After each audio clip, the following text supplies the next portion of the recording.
بسم الله الرحمن الرحيم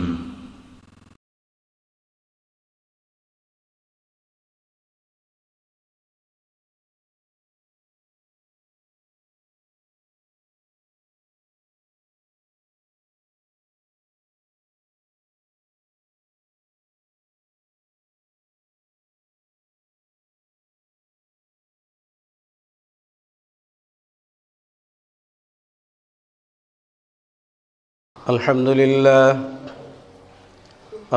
لله نحمده ونستعينه ونستغفره ونؤمن به ونتوكل عليه ونعوذ بالله من شرور أنفسنا ومن سيئات أعمالنا من يهده الله فلا مضل له ومن يضلله فلا هادي له أشهد أن لا إله إلا الله وحده لا شريك له وأشهد أن محمدًا عبده ورسوله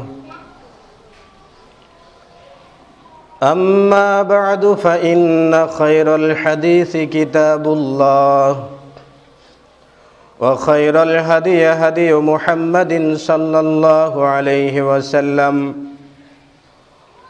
وشر الأمور محدثاتها وكل محدثة بدعة وكل بدعة ضلالة وكل ضلالة في النار وبعد أعوذ بالله من الشيطان الرجيم واتبعوا ما تتلو الشياطين على ملك سليمان وما كفر سليمان ولكن الشياطين كفروا يعلمون الناس السحر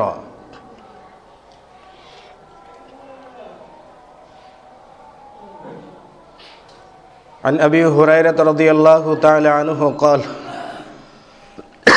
قال النبي صلى الله عليه وسلم إذا قضى الله الأمر ضربت الملائكة بأجنحتها إلى آخر الحديث যাবতীয় প্রশংসা যাবতীয় তারিফ আল্লাহ রাব্বুল আলামিনের জন্য, যিনি আমাদেরকে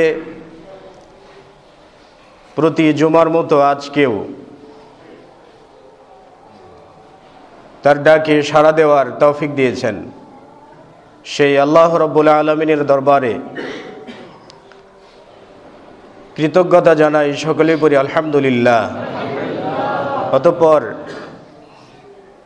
প্রিয় রাসূল শেষ নবী মুহাম্মদুর রাসূলুল্লাহ সাল্লাল্লাহু আলাইহি ওয়াসাল্লামের উপর বর্ষিত হোক দরুদ ও সালাম। সম্মানিত উপস্থিতি, আজকে আমার আলোচনার বিষয় হচ্ছে জাদুর কুপ্রভাব ও তার প্রতিকার। আসলে জাদুটা এমনিতেই উল্লেখ করলে এটা ততটা গুরুত্বপূর্ণ নয়। অন্যদিক থেকে সেহের বা জাদুর একটা গুরুত্ব রয়েছে বর্তমান প্রেক্ষাপটে। এক শ্রেণীর মানুষেরা যারা অতি আধুনিক, তারা জাদুকে স্বীকার করতে চান না, এমনকি তারা জিন আছে এটাও বিশ্বাস করতে চান না। তাদের বক্তব্য অনুযায়ী জিন শুধু মানুষের ধারণাতেই রয়েছে, জাদু শুধু মানুষের ধারণাতেই রয়েছে। কিন্তু উলামা ইকরামগণের দৃষ্টিতে জাদুর উপস্থিতি রয়েছে, কোরআন সুন্নাহর দৃষ্টিতে জাদুর উপস্থিতি রয়েছে, এবং জাদুর কুপ্রভাব মানুষের উপরে আরোপিত হয়, এবং তা থেকে মুক্তিরও উপায় শরিয়াত আমাদেরকে দিয়েছে। জাদুর আরবি প্রতিশব্দ হচ্ছে সিহর। ভাষাবিদগণ উল্লেখ করেছেন যে মানা সিহরি লুগাতান সরফু শাই আন ওয়াজহিহি, জাদুর শাব্দিক অর্থ হচ্ছে কোনো বস্তুকে তার মূল বিষয়বস্তু থেকে অন্যদিকে স্থানান্তর করাকেই জাদু বলা হয়। যেমন ধরে নিন, 3 মাথায় একজন ব্যক্তি আপনাকে জিজ্ঞাসা করছেন, হয়তো বা বনানী যাওয়ার জন্য আপনাকে জিজ্ঞাসা করছে যে আমি বনানী যাব কোন রাস্তা দিয়ে। ঠিক আপনি বনানী যাওয়ার যে রাস্তাটি আছে সেই রাস্তা বেঁধে রেখে তার উল্টো দিকে বলে দিলেন যে এটি বনানী যাওয়ার পথ। এই যে সঠিক রাস্তা বলে না দিয়ে উল্টো দিকে বলে দেওয়া, এটাই হলো জাদু। এটিকে শাব্দিক অর্থে জাদু বলা হয়ে থাকে। মিসবাহুল মুনিরের 170 পৃষ্ঠাতে ইবনুল ফারিস রাহিমাহুল্লাহ বলেছেন যে আসসিহরু হুয়া ইখরাজুল বাতিলি ফি উসুলিল হাক্কি, সত্য থেকে মিথ্যাকে বের করে নিয়ে এসে সেই মিথ্যাকে প্রকাশ করাকেই জাদু বলা হয়। অন্য ভাষায় বলা হয় হুয়াল খাদিয়া। জাদু শব্দের অর্থটাই হচ্ছে ধোঁকাবাজি করা। তো মানুষের সাথে ধোঁকাবাজি করা বা ধোঁকা দেওয়া বিভিন্ন ধরনের হতে পারে, এটাও এক দৃষ্টিকোণ থেকে এটাকেও জাদু বলা হয়ে থাকে। তবে শাইখ আল্লামা নাসিরউদ্দিন আলবানী রাহিমাহুল্লাহ বলেছেন যে মা'না সিহরি আই ইয়ামদাহাল ইনসানু, মানুষের প্রশংসা করা, হাত্তা ইউসাদ্দিকাহু, এমনকি মানুষের প্রশংসা করতে তার প্রশংসাকেই সত্য প্রমাণ করা, হাত্তা ইউসাররিফাল কুলুবু ইলা কাউলিহি, এমনকি মানুষের অন্তরকে তার বক্তব্যের দিকে আকর্ষণ করা, সুম্মা ইয়াদুম্মুহু ফায়ুসাদ্দিকুহু, অতঃপর মানুষের কোনো বদনাম করা, ফায়ুসাদ্দিকুহু, আর মানুষের বদনামটাই মানুষের কাছে সত্য হিসেবে উপস্থাপন করা, এবং তার বলা বক্তব্যের দিকে মানুষকে আকৃষ্ট করাকেই সাধারণত জাদু বলা হয়ে থাকে। এই জন্য নবী সাল্লাল্লাহু আলাইহি ওয়াসাল্লাম বলেছেন ইন্না মিনাল বায়ানি লাসিহরান, নিশ্চয়ই কতগুলো বক্তব্যের মাঝে আছে, কতগুলো বর্ণনার মাঝে আছে জাদু। তো এই জাদু মানে মানুষকে এমনভাবে আকৃষ্ট করা হচ্ছে, সত্যকে যদি মানুষের সামনে বলা হয় মানুষ সত্যই বিশ্বাস করছে, আবার পরক্ষণেই মিথ্যাকে সত্যের রূপ দিয়ে মানুষের সামনে উপস্থাপন করা, মানুষ আবার মিথ্যাকেই সত্য বলে জানছেন, এটাকেই জাদু বলা হয়। কাআন্নাহু সাহারা সামিঈন, যেন সব মানুষদেরকে আসলেই জাদু করে ফেলেছে। এখানে ইবনুল কুদামা রাহিমাহুল্লাহ বলেছেন, এটাই হাফেজ ইবনুল কাইয়িম রাহিমাহুল্লাহ তিনি কিতাব উত্তিব নামক গ্রন্থে এটা উল্লেখ করেছেন। তিনি বলেছেন যে আসসিহরু হুয়া উকদুন আও রুকাইয়ুন আও কালামুন ইয়াতাকাল্লামু বিহি, সেহের বা জাদু তাকেই বলা হয় কোনো কিছুতে গিড়া দেওয়া অথবা ঝাড়ফুঁক দেওয়া, অথবা এমন কতগুলো কথা যে কথাগুলো ব্যক্ত করা, অথবা এমন কিছু কাগজের উপরে বা বড়ির পাতার উপরে লিপিবদ্ধ করা যার দ্বারা মানুষের অন্তরকে দুর্বল করে ফেলে দেওয়া উদ্দেশ্য, মানুষের বিবেক শূন্য করে দেওয়া উদ্দেশ্য, মানুষকে হত্যা করা উদ্দেশ্য। এসবগুলো উদ্দেশ্যই কিছু লেখা, কিছু বলা, এগুলোকেই জাদু বলা হয়ে থাকে। তো এখানে শরীয়তের ভাষায় যদি বলা হয়, সুলাইমান আলাইহিস সালাতু ওয়াস সালামের জামানায় জাদুর প্রকোপ ছিল। আল্লাহ রাব্বুল আলামিন বলেছেন ওয়াত্তাবাউ মা তাতলুশ শায়াতিন আলা মুলকি সুলাইমান ওয়া মা কাফারা সুলাইমান ওয়ালাকিন্না শায়াতিনা কাফারু ইউআল্লিমুনান নাস সিহরা।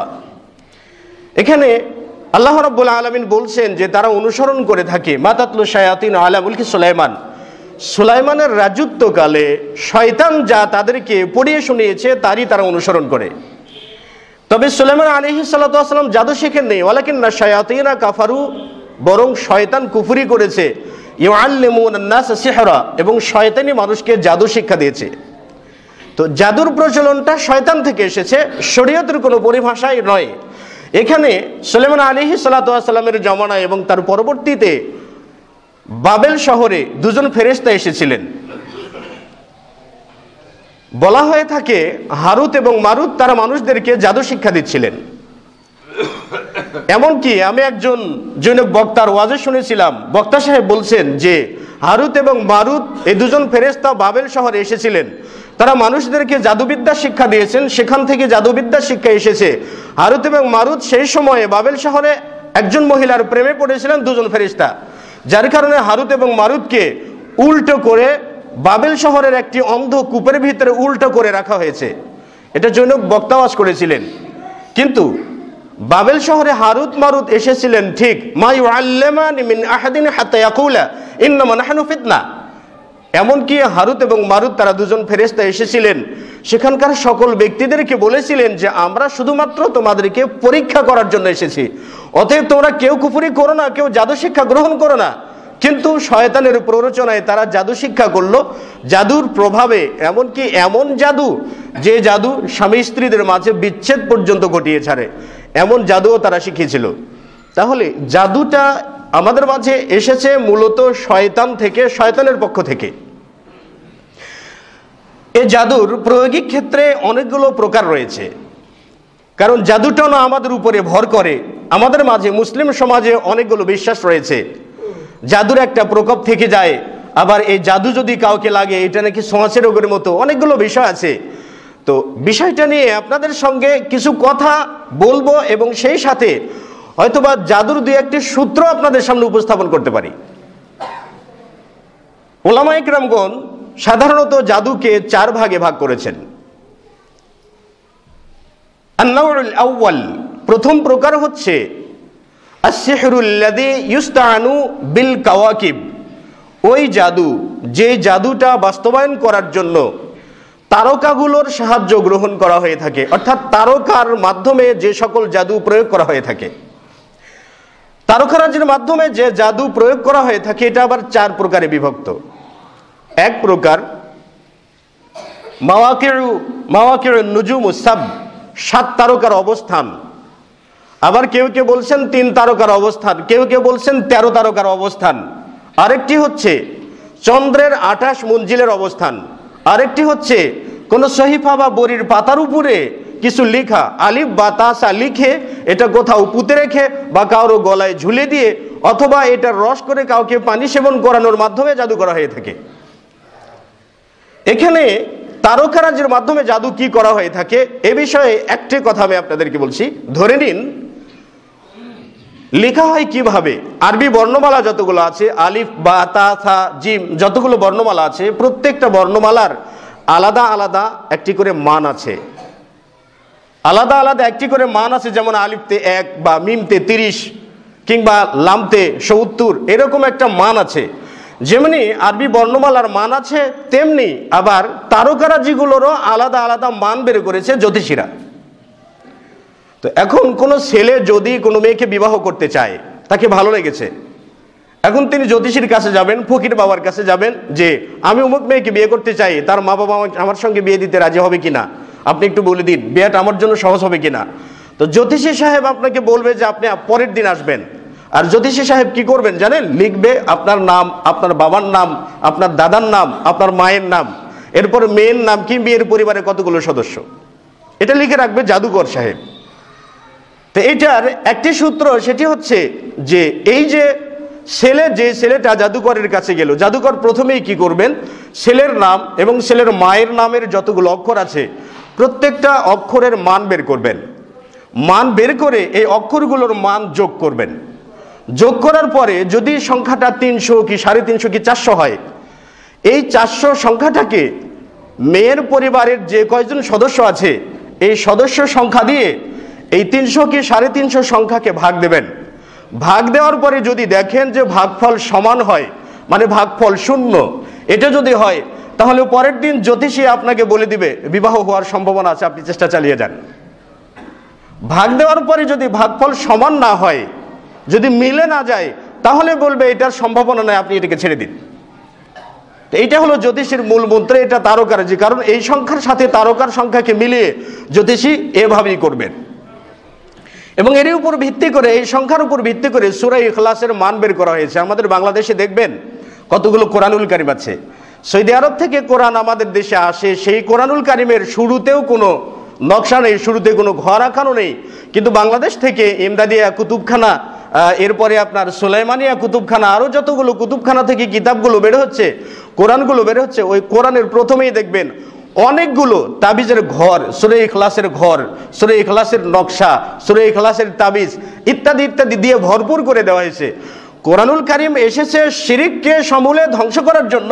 আর সেই কোরআনুল কারিমের শুরুতে বর্তমান সময়ের নামধারী কতগুলো আলেম নামধারী কতগুলো আলেম নামক জালেম, এই জালেমগুলো কোরআনুল কারীমের শুরুতেই শিরক বসিয়ে দিয়েছে।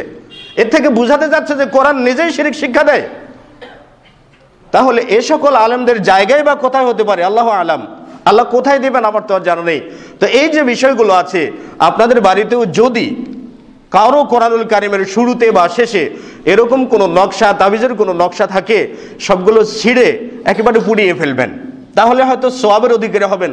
কমপক্ষে হলেও কোরআনুল কারীমকে লাঞ্ছিত হওয়ার হাত থেকে তো মুক্তি দিতে পারবেন। জীবনে কিছু করতে না পারলেন, কিন্তু কোরআনকে তো লাঞ্ছিত হওয়ার বা অপমানিত হওয়ার হাত থেকে রক্ষা করতে পারবেন। তো যা হোক, এভাবে ভাগ করে হিসাব অনুপাতে তারকারাজির হিসাবে, সেই হিসাব অনুপাতে তারকার মান কত, ধ্রুব তারার মান কত, সন্ধ্যা তারার মান কত, অমুক তারার মান কত, এইটা আবার চন্দ্রের প্রথম তারিখের মান কত, দ্বিতীয় তারিখের মান কত, চন্দ্রের উদয়াচল অস্তাচল, এসবগুলোর উপরে ভিত্তি করে একটা যোগা খিচড়ি মার্কা জ্যোতিষী আমাদের দেশে আছে, যেটা আপনাকে বলে দিতে পারবে ভবিষ্যতে আপনি কি করতে পারেন না পারেন ইত্যাদি বলে দেবে।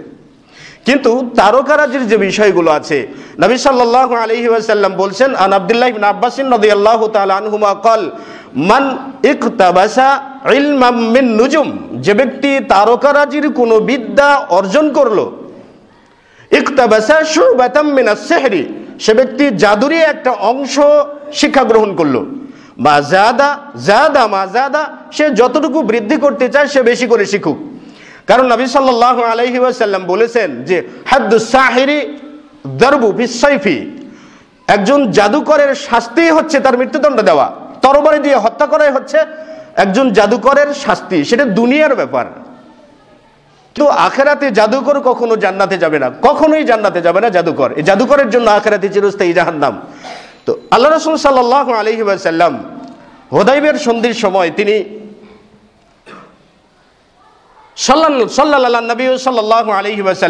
নবী সাল্লাল্লাহু আলাইহি ওয়াসাল্লাম আমাদের সঙ্গে, যায়েদ বিন খালিদ আল জুহানি থেকে বর্ণিত, তিনি বলেন আল্লাহ রাসূল আমাদের সঙ্গে সালাত আদা করলেন। সুম্মা আকবাল আলাইনা বিওয়াজহিহি, অতঃপর আল্লাহ রাসূল সালাত শেষে আমাদের সামনাসামনি দাঁড়ালেন, বললেন হাল তাদরুনা মাযা ক্বালা রাব্বুকুম, তোমরা কি জানো যে আজকে তোমাদের প্রতিপালক তোমাদেরকে কি বলেছেন, কি বক্তব্য দিয়েছেন আল্লাহ রাব্বুল আলামিন? সাহাবায়ে কেরামগণ বললেন যে আল্লাহু ওয়া রাসূলুহু আলাম, আল্লাহ এবং তার রাসূলই ভালো জানেন। নবী সাল্লাল্লাহু আলাইহি ওয়াসাল্লাম বলেছেন যে আসবাহা মিন ইবাদি কাফিরুন বি ওয়া মুমিনুন বিল কাওকাব, কিছু বান্দা সকাল করবে আমার প্রতি বিশ্বাসী হয়ে, আর কিছু বান্দা সকাল করবে আমার প্রতি কুফরি করে। সুতরাং ফাআম্মা মান ক্বালা মুতিরনা বি ফাদলিল্লাহি ওয়া রাহমাতিহি, যে ব্যক্তি সকালে উঠে এই বিশ্বাসী করবে যে আজকে বৃষ্টি দেওয়া হয়েছে বা শান্তি দেওয়া হয়েছে আল্লাহ রাব্বুল আলামিনের রহমতে, আল্লাহ রাব্বুল আলামিনের দয়ায়, ফাহুয়া মুমিনুন বি ওয়া কাফিরুন বিল কাওকাব, সে ব্যক্তি আমার প্রতি বিশ্বাস স্থাপন করেছে এবং তারকার প্রতি কুফরি করেছে। ওয়ামান ক্বালা মুতিরনা বি নাওয়াইন কাদা ওয়া কাদা, আর যে ব্যক্তি বলবে যে আমাদেরকে বৃষ্টি দেওয়া হয়েছে অমুক তারকার মাধ্যমে, অমুক অমুক তারকার মাধ্যমে, অমুক অমুক তারকার মাধ্যমে আমাদের বৃষ্টি হয়েছে, জলবায়ুর পরিবর্তন, তারকার 12টা বাজিয়ে গেছে, ইত্যাদি ইত্যাদি অনেক কিছু বলা হয়। তো এই বিশ্বাস নিয়ে যে ব্যক্তি সকাল করবে, ফাহুয়া মুমিনুন বিল কাওকাব ওয়া কাফিরুন বি, সে ব্যক্তি তারকারাজির প্রতি বিশ্বাস স্থাপন করলো আর আমি রাসূলের প্রতি কুফরি করলো। সুতরাং আল্লাহ রাসূলের উপরে যদি কোনো ব্যক্তি কুফরি করে থাকে, তাহলে সে ব্যক্তির জান্নাতে যাওয়ার কোনো কল্পনাই করা যায় না। সুতরাং তারকারাজির মাধ্যমে বৃষ্টি হয়, তারকারাজির মাধ্যমে কুয়াশা পড়ে, তারকারাজির মাধ্যমে রোদের তীব্রতা বাড়ে, তারকারাজির মাধ্যমে ভাগ্যের নিয়ন্ত্রণ করা যায়, তারকারাজির মাধ্যমে আপনার ভবিষ্যৎবাণী বলে দেওয়া যায়। যে ভবিষ্যৎবাণী করবে, যে ভবিষ্যৎবাণী শুনবে, যার সামনে ভবিষ্যৎবাণী করা হবে প্রতিবাদ করবেন না, এই সকল ব্যক্তি জাহান্নামে যাওয়ার জন্য সবচাইতে অগ্রগামী হিসাবে পরিগণিত হবেন শরীয়তের দৃষ্টিতে। তো প্রথম জাদুর প্রকার হচ্ছে তারকার সাহায্যে মানুষের বিভিন্নভাবে মানুষের ভাগ্য বা অনেক কিছু বলে দেওয়া, এটিও শিরক। জাদুর দ্বিতীয় প্রকার হচ্ছে ইস্তাআনু বিল আরওয়াহিল আরদিয়া, জিনদের মাধ্যমে, খারাপ আত্মা জিনদের মাধ্যমে সাহায্য গ্রহণ করে এর মাধ্যমে মানুষকে জাদু করা হয়ে থাকে। কিভাবে জিনদের মাধ্যমে সাহায্য নিয়ে জাদু করা হয়ে থাকে? নবী সাল্লাল্লাহু আলাইহি ওয়াসাল্লামের বক্তব্য আয়েশা সিদ্দিকা রাদিয়াল্লাহু তাআলা আনহা থেকে বর্ণিত, তিনি বলেন সাআলা উনাসুন নবী সাল্লাল্লাহু আলাইহি ওয়াসাল্লাম, মানুষেরা নবী সাল্লাল্লাহু আলাইহি ওয়াসাল্লামকে জিজ্ঞাসা করলেন আনিল কুহান, জ্যোতিষীদের ব্যাপারে। যারা তারকা গুণে, চন্দ্র গুণে, জ্যোতিষী, আগাম বার্তা দিয়ে থাকেন। নবী সাল্লাল্লাহু আলাইহি ওয়াসাল্লাম বললেন যে এই সকল ব্যক্তিরা লাইসা আলাইহি শাইউন, এরা কোনো মতের উপরে নেই, কোনো আদর্শের উপরে নেই। সাহাবায়ে কেরামগণ বললেন, ইয়া রাসূলুল্লাহ সাল্লাল্লাহু আলাইহি ওয়াসাল্লাম ফাইন্নাহুম ইউহাদ্দিসুনা ইয়াকুনু হাক্কান, যদি কখনো তারা কোনো কথা বলেই থাকেন, আগাম কোনো কথা বলে থাকে, কথাটা তো সত্য হয়। তো কথা কেন সত্য হয়? যদি তাদের কোনো আদর্শই না থেকে থাকে, তাদের কথার যদি যথার্থতাই না থেকে থাকে, তাহলে তাদের কথা কেন সত্য হয়? নবী সাল্লাল্লাহু আলাইহি ওয়াসাল্লাম বললেন যে হিয়া কালিমাতুল্লাহি হক, তাদের কাছে যে কথাটা পৌঁছে যায় এই কথাটা সত্য, কিন্তু ইখতাফুহাল জিন্নু, এই কথাটা পৌঁছিয়ে দেয় বা এই কথার সাথে সংমিশ্রণ ঘটায় জিন। ফায়ুকাররিরুহা কা কারকারাতিল দাজাজাতি, এই কথাগুলো, যে কথাগুলো আল্লাহর পক্ষ থেকে বলা হয়, এই কথাগুলো জিনেরা চুরি করে সেটাই তাদের যে ওলি আছে, তাদের অভিভাবক আছে, তাদের কানে তারা পৌঁছিয়ে দেয়। আর একটি কথার সাথে আরো হাজারটি কথার সংমিশ্রণ ঘটিয়ে অনেকগুলো কথা বলে দেওয়া হয়। আবু হুরায়রা রাদিয়াল্লাহু তাআলা আনহু থেকে বর্ণিত, তিনি বলেন যে নবী সাল্লাল্লাহু আলাইহি ওয়াসাল্লাম বলেছেন, ইদা কাদাল্লাহুল আমরা, যখন আল্লাহ রাব্বুল আলামিন তার আরশে আযমে কোনো সিদ্ধান্ত নেন, কোনো কাজের সিদ্ধান্ত নেন, সিদ্ধান্ত নেওয়ার সাথে ফাদরাবাতিল মালাইকাতু বিআদনিহাতিহা, ফেরেশতারা তাদের পাখাকে বাড়ি দেন। পাখা বাড়ি দেন আল্লাহ রাব্বুল আলামিনের আনুগত্য করার স্বার্থে, আনুগত্যের নিমিত্তে তারা পাখা বাড়ি দেন। এই পাখা বাড়িটা কান্নাহু সিলসিলাতু সাফওয়ান, যেন পাথরের উপরে শিকল টেনে নেওয়া যে একটা ঝনঝনানি শব্দ হয়, ফেরেশতাদের পাখা বাড়ি দেওয়াতে এমন কিছু ঝনঝনানি শব্দ হয়। এই শব্দতে ফালাম্মা ফুজিআ আন কুলুবিহিম, যখন সপ্ত আকাশের নিম্নতম আসমানে যারা অবস্থান করছেন ফেরেশতাকুল, তাদের মাঝে যখন এই আওয়াজটা পৌঁছে যায়, আতঙ্ক পৌঁছে যায়, তখন তারা এই আরশে আযমের ফেরেশতাদেরকে বলে, মাযা ক্বালা রাব্বুকুম, তোমাদের প্রতিপালক আজকে কি বলেছেন? এমন শব্দ হলো, তোমাদের প্রতিপালক কি বলেছেন? তখন আরশে আযমের ফেরেশতারা রয়েছেন, যারা আরশে আযমকে বহন করছেন, তারা বলে থাকেন যে ক্বালাল্লাহু সুবহানাহু ওয়া তাআলা আল হক হুয়াল আলিয়ুল কাবীর, আল্লাহ রাব্বুল আলামিন যথার্থই কথা বলেছেন, তিনি সর্বোচ্চ সর্বমহান, এ কথা বলে দেন।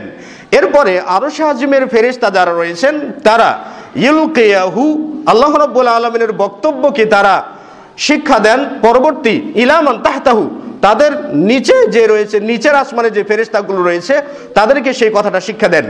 সেই ফেরেশতারা আবার তাদের অধীনস্থ যারা আছে তাদেরকে শিক্ষা দেন, সেই ফেরেশতারা আবার তাদের অধীনস্থ যারা আছে তাদেরকে শিক্ষা দেন।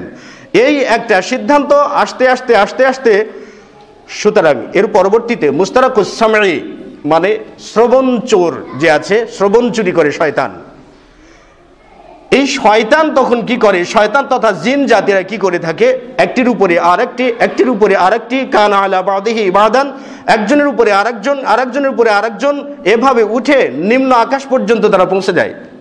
পৌঁছে যে আরশে আযম থেকে যে সিদ্ধান্তটা ষষ্ঠ আকাশ থেকে পঞ্চম আকাশের ফেরেশতারা জানলেন, পঞ্চম আকাশ থেকে চতুর্থ, চতুর্থ থেকে তৃতীয়, তৃতীয় থেকে দ্বিতীয়, প্রথম আসমানে যখন আসে তখন এরা কান পেতে সেই সিদ্ধান্তটা শুনে ফেলে। সিদ্ধান্তটা শুনে এই জিন জাতিরা এই সিদ্ধান্তটা ফা ইউলকিহা ইলা সাহিরিন আও কাহিনিন আও আররাফিন, এই কথাটাই তারা কোনো জাদুকরের কাছে, কোনো গণকের কাছে বা কোনো জ্যোতিষীর কাছে কথাটা দিয়ে দেয়। ফায়াখলিতুনা ফিহা মিআতা কিদবাতিন, অতঃপর এই একটি কথার সাথে আরো 100টি কথা সংযুক্ত করে, এটা মানুষের সামনে সত্য কথা একটি আর 99টি মিথ্যা কথা, এই মিথ্যা এবং সত্যের মিশ্রণে মানুষদের সামনে আগাম কথা বলা, বিভিন্ন ধরনের কথা বলা বা গণগি করা, এটা করা হয়ে থাকে। এই বিশ্বাসটাও শিরক, কারণ এটা সিহরেরই এক প্রকার।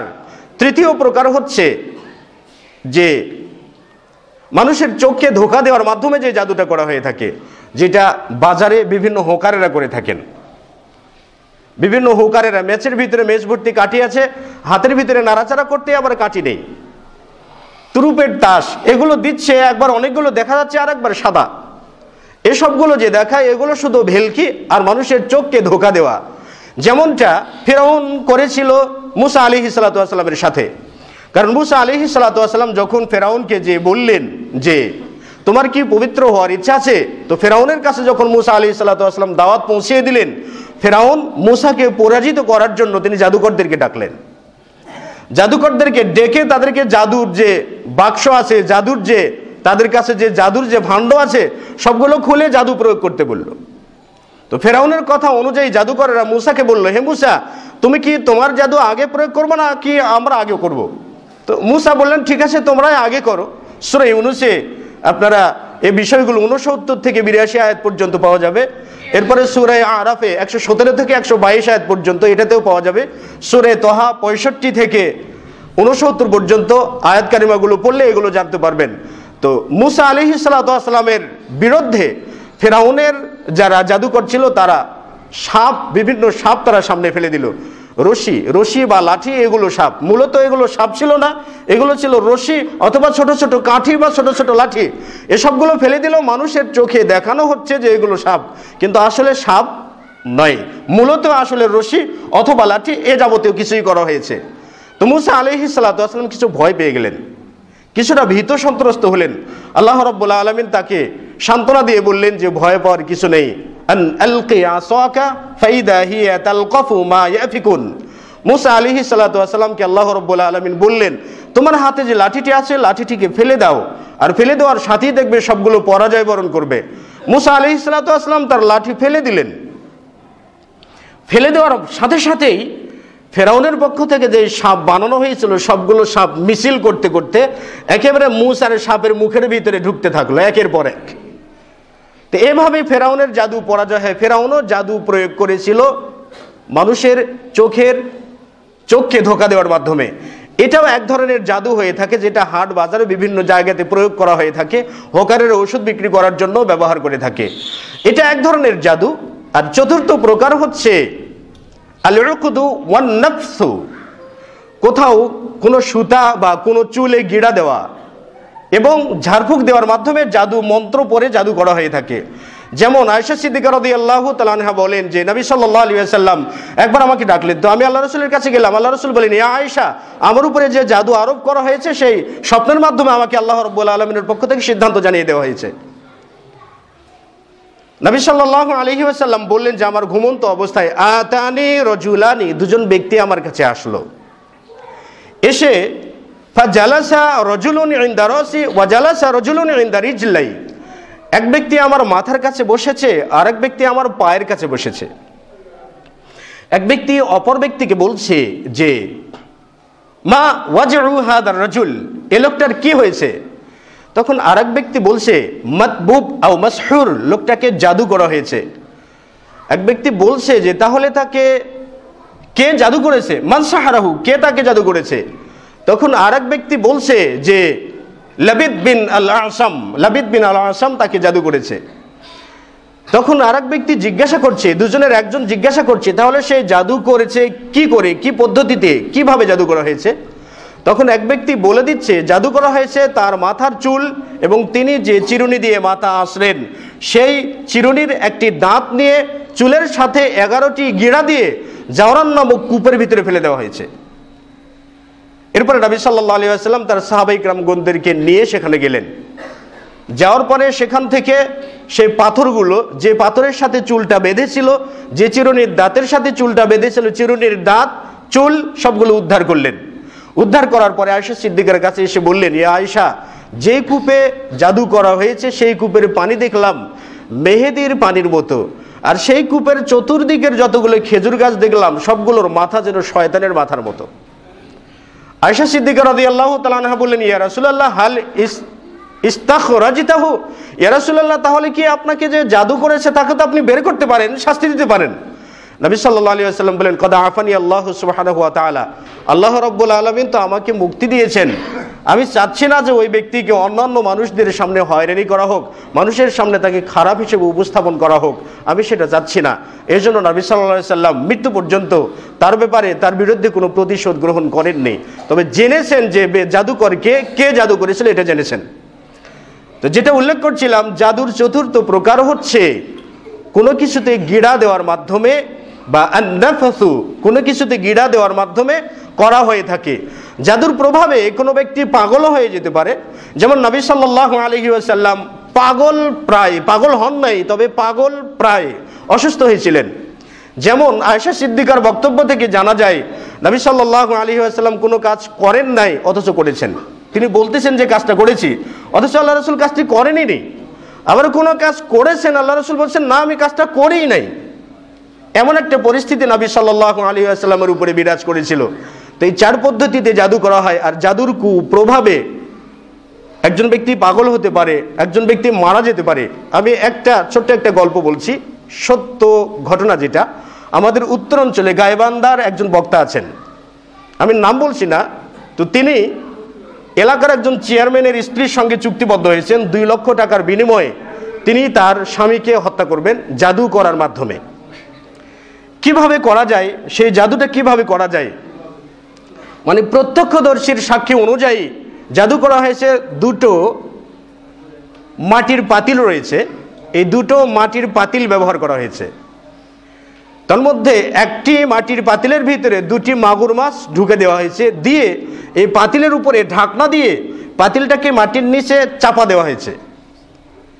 জাদুর সূত্র অনুযায়ী এই মাগুর মাছ 2টো যখন মারা যাবে, তখন যে ব্যক্তির জন্য জাদু করা হয়েছে সে ব্যক্তিটাও মারা যাবে। এবং জাদুর প্রভাবে মাগুর মাছ যতক্ষণ পর্যন্ত না খেয়ে শুকে যাবে, ব্যক্তিটাও ততক্ষণ পর্যন্ত শুকে যেতেই থাকবে। তো তার তো আর টাকা পয়সার অভাব নাই, তিনি চলে গেলেন মাদ্রাজের ডাক্তাররা তার কোনো রোগ ধরতে পারলেন না, কোনো অসুখ নেই তার, অথচ শুকিয়ে যাচ্ছে। পরবর্তীতে এসে তিনি যাই হোক কোনো একটা কবিরাজের আশ্রয় গ্রহণ করেছেন। কবিরাজের আশ্রয় গ্রহণ করে তার মাধ্যমে, জিনের মাধ্যমে জানতে পেরেছে যে তার বাড়ির নির্দিষ্ট জায়গাতে একটি পাতিল আছে, সেই পাতিলের ভিতরে মাগুর মাছ পুঁতে রাখা হয়েছে, এটা উঠাতে হবে, নইলে সে ভালো হবে না।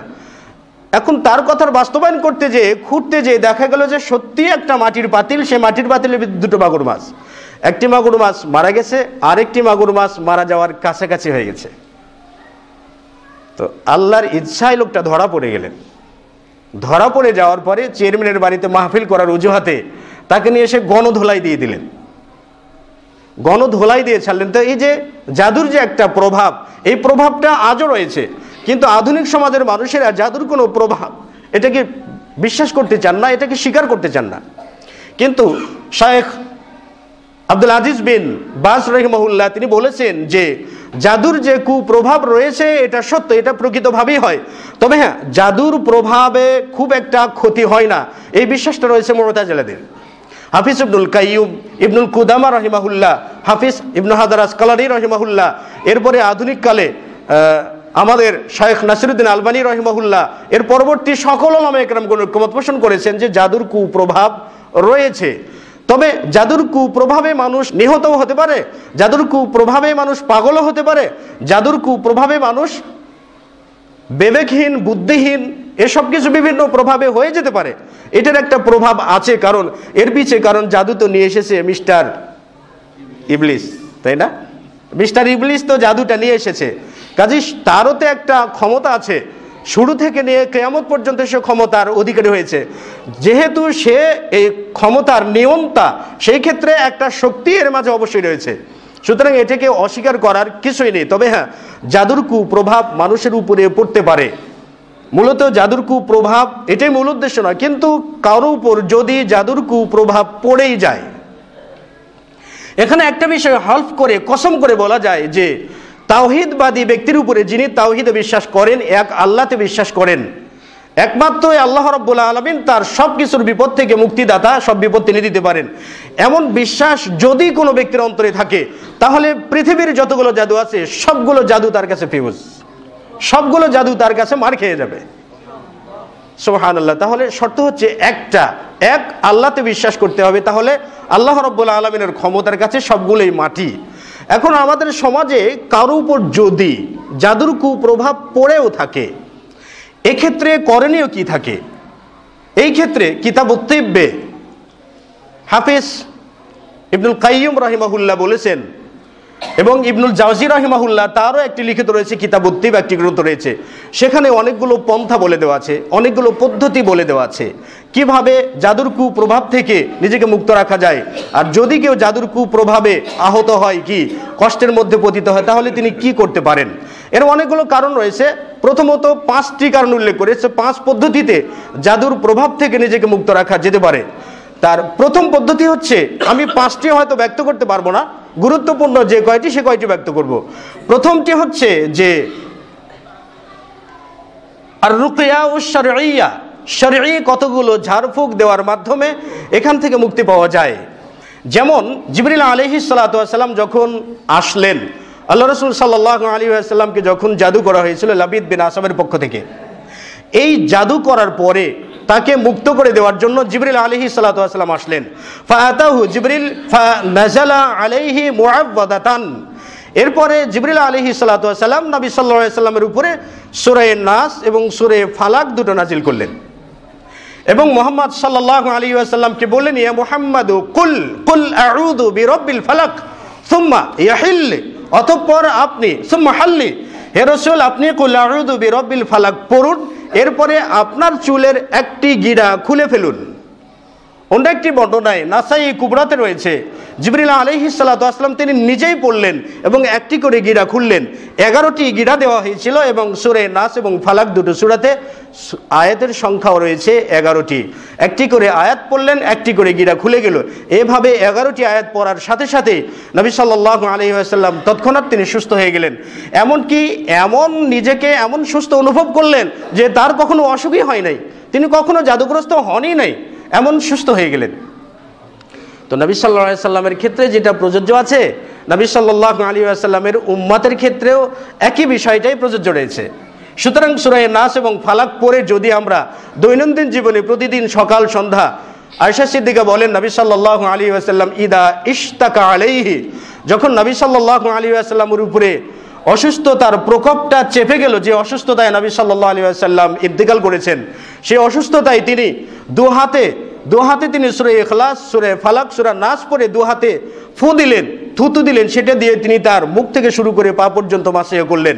আল্লাহ রাসূল যখন বেশি অসুস্থ হয়ে গেলেন তখন আমি নিজে এটা করে দিচ্ছিলাম এবং নবী সাল্লাল্লাহু আলাইহি ওয়াসাল্লাম প্রতিদিন ঘুমানোর সময় সূরা ইখলাস, সূরা ফালাক এবং সূরা নাস পড়ে তিনি দু হাতে থুতু দিয়ে বা দু হাতে ফু দিয়ে, এই দু হাত দিয়ে মাথা থেকে শুরু করে পা পর্যন্ত যতদূর পর্যন্ত সম্ভব ততদূর পর্যন্ত নবী সাল্লাল্লাহু আলাইহি ওয়াসাল্লাম মাসিহ করতেন। তাহলে আপনি সারা রাতে জাদুর প্রকোপ, জিনের প্রভাব, শয়তানের প্রভাব থেকে মুক্ত থাকতে পারবেন। কিন্তু আমরা কি তাই করব? অফিস থেকে চলে আসলাম, পায়ের সঙ্গে পা বাড়ি দিয়ে ঘুমিয়ে পড়লাম। স্ত্রী বলছে, কি ব্যাপার, আশ্চর্য ব্যাপার, তুমি পাটা পরিষ্কার করে ধুয়ে আসলে না, অলসতা লাগছে, এত শীতের ভিতরে কি ধোয়া যায়, এত আর কথা বলো না তো আমাকে, আর এত আমার উপর এত টিচারগিরি করো না তো, ঘুমাতে দাও তো। তো আপনি পা বাড়ি দিয়ে ঘুমাবেন বিছানাতে, তো জাদুর প্রভাব তো আপনার উপরেই পড়বে নাকি?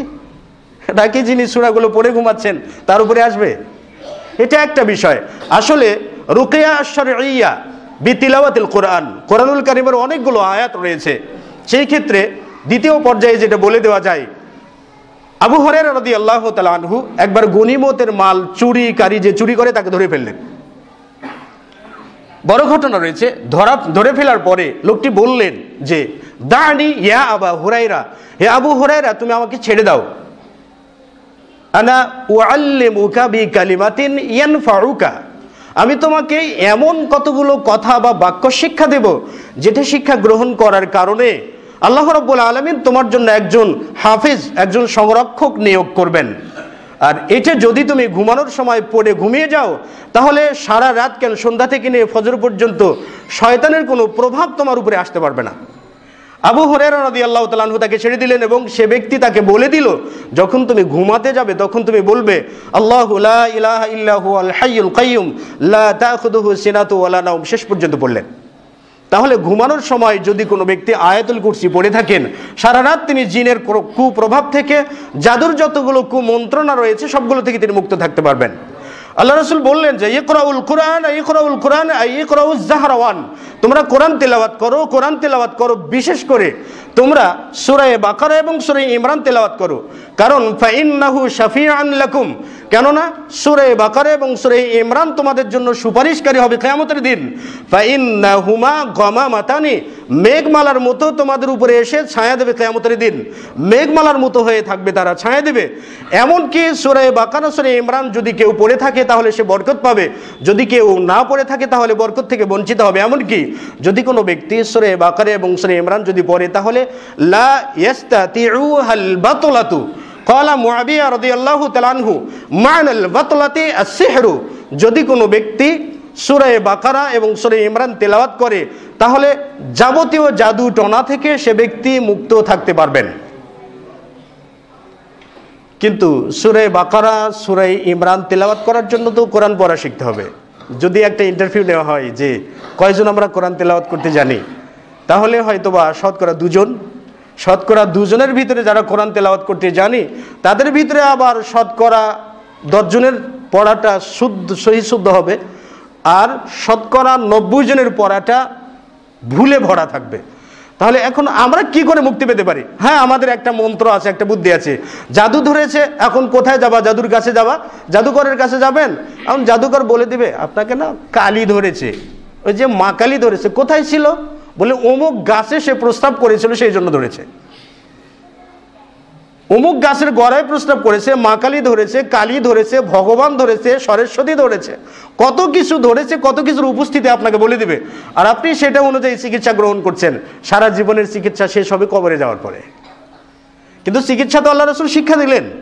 তাহলে আয়াতুল কুরসির মাধ্যমে, সূরা বাকারা তেলাওয়াত করার মাধ্যমে, সূরা নাস, ফালাক এগুলোর প্রতি আমল করার মাধ্যমে জাদু থেকে মুক্ত থাকা যায়। এবং আরও অনেকগুলো আয়াতে কারিমা রয়েছে। এরপরে দ্বিতীয়টি হচ্ছে খাওয়ার জিনিস। খেলেও আপনি কিছু খাবেন, খাওয়ার জন্য আপনার জাদু নষ্ট হয়ে যেতে পারে। এই মর্মে নবী সাল্লাল্লাহু আলাইহি ওয়াসাল্লামের বক্তব্য রয়েছে, মানিস তবাহা, যে ব্যক্তি সকাল করবে তামারাতিন আজওয়াতান, কয়েকটি আজওয়া খেজুর খেয়ে।